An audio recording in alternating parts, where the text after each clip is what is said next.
might be in the form of someone saying to you, oh, you don't need to worry about the money. I'll take care of the money. Or let the statement come to me. You don't need to have your own bank account. We can put all our money in the same bank account. And that's all fine and dandy until they wake up on the wrong side of the bed one day, or until your relationship with them changes. Then all of a sudden they start to scrutinize every dollar that you spend. You're working just like they working, but your spending gets scrutinized. Their spending doesn't get scrutinized. And maybe you know you're being financially abused, but even if you are being financially abused, the question then becomes, what are you going to do? How are you going to get out of the situation? And if you do get out of the situation, what's waiting for you on the other side of that situation? Which is why a lot of financial abuse goes unchecked. A lot of people stay in abusive relationships because they don't know what's on the other side of the abuse. So take a look at the most recent clip where I dive into the common tools that financial manipulators use to control you and your finances. First thing you want to look out for when it comes to someone most financially abusing you or financially manipulating you or a loved one is isolation. The very first thing that somebody will try to do is they will isolate you. And isolation in most cases is not physical isolation. You can isolate someone by restricting the flow of information that they're receiving. And guess what a narcissist would do for people? You might be around everybody that you love in your hometown, but they will cut off relationships that you have by creating confusion with close relationships so that you can cut these people. See, they do that stuff on purpose. So you can cut off your girlfriend, because that is what? Restricting the flow of information.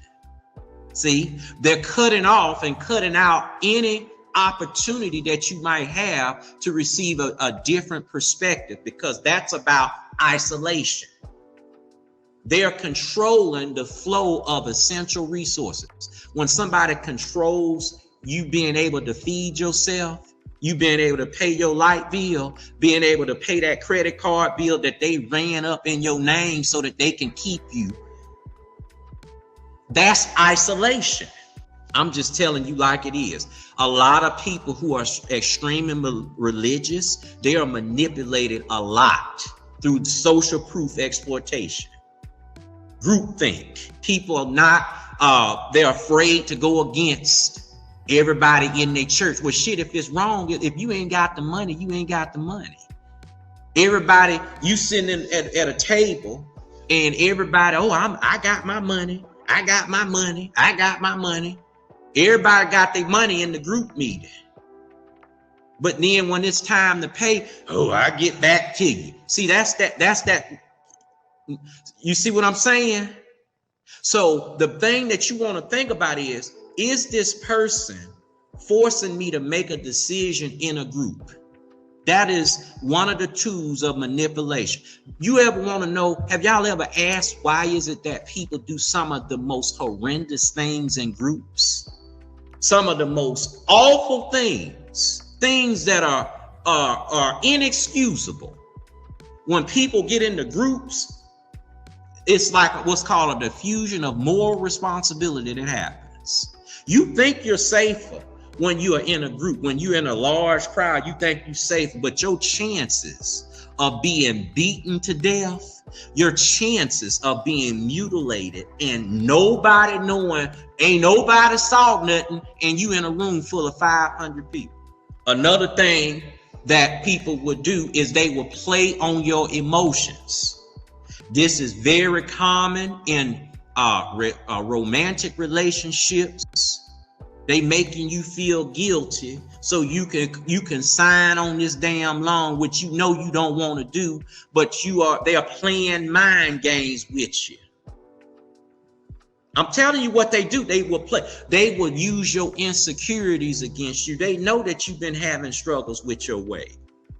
They know you've been dealing with whatever it may be. It's a personal thing that you've been dealing with, but what they'll do to try to control you and get you to do what they want you to do, they'll poke at that. They'll dig at that.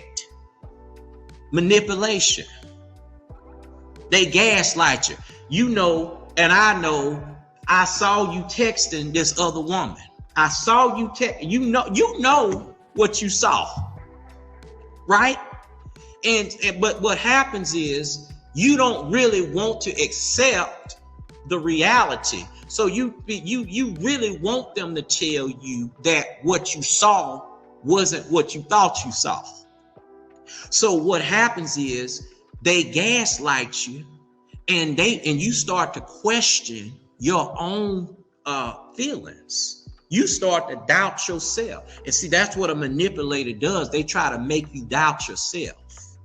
They try to make you afraid of the outside enemy. Your mama and your sister and everybody in your family, they all trying to get you. Yeah, everybody trying to get me. So now I'm married to you, and ever since I'm married to you, now I don't have no relationship. All my friends are your friends and your friends. My friends, I don't talk to them because I done cut them off. So now he done isolated you. And now he's playing mind games with you because he know now he got you exactly where he wants you. They will punch you in the jaw, beat your ass on Monday. But on Friday, they done bought you a brand new car. Got roses delivered to your job. That is called intermittent reinforcement. So what happens when you're in an abusive relationship? See, you always walking on eggshells. You don't know what you're gonna get from one day to the next. You don't know if they're gonna use they're gonna use your emotions against you today. You don't know if they're gonna try to use money to punish you. They're gonna do some passive aggressive bullshit. It's like every day it's something different. So that over time wears you down.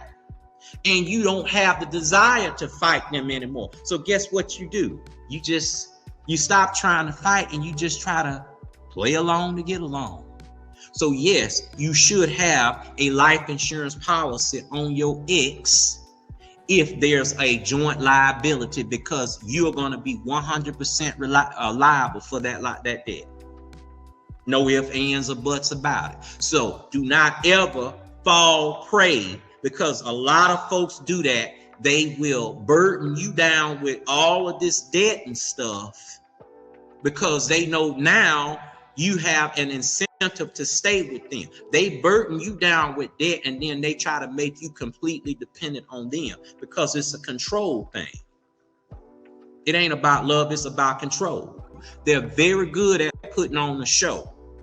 They real good at putting on the show, because what this does is it helps them preserve a portion of their ego, and it gives them a defense mechanism. If they're accused of abuse, people will automatically say, "Oh no, he's not that way. He just took the kids on a."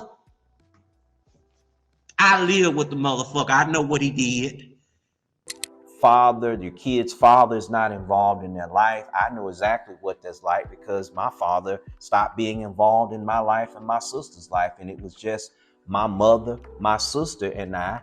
And my mother had to navigate through a lot of the financial decisions on her own. She had to deal with things like debt and investing and saving without any type of blueprint, any type of roadmap. And we need to give you a blueprint that you can plug into and that you can execute before you leave class, where you can start to rebuild yourself, rebuild your credit, build your savings, build your investment portfolio, and have a retirement income at the end of 10 or 15 years that will take care of you and still have another wealth bucket set aside for the kids. And you're going to be able to do that with or without a husband or a wife. This is about giving you everything that you need, giving you the blueprint, giving you the car. All you got to do is drive it. All right, everybody. And make sure you register for the in-person class where we're going to be teaching single Black parents wealth strategies to help build financial security and generational wealth. Also, If you would like a copy of my new book, Sovereign and Unstoppable Legacy and Wealth Strategies for Single Parents and the Newly Divorced, please make sure you request your copy of the book, everybody. I wrote that book while I was in Nigeria, and I was just sitting at the coffee table one day, and I was just kind of working on some stuff, and it just dropped in my spirit. I need to write a book for single parents. I need to write a book to help women, single Black women specifically, or single Black men who are navigating this whole single parenthood aspect of things. And you got to make sure you deal with the emotional and the mental stuff while you're building wealth, which is why we offer a free mental health, a 75-minute mental health counseling session for those that come into our Freedom Fund Society membership program. But again, this is all about making sure that we're building community as we're building wealth. All right. All right. Thank you all for watching. This is Jerry Gordon, founder and CEO of the Black Wealth Company, where Black wealth is our business. Freedom, freedom, freedom with Jerry.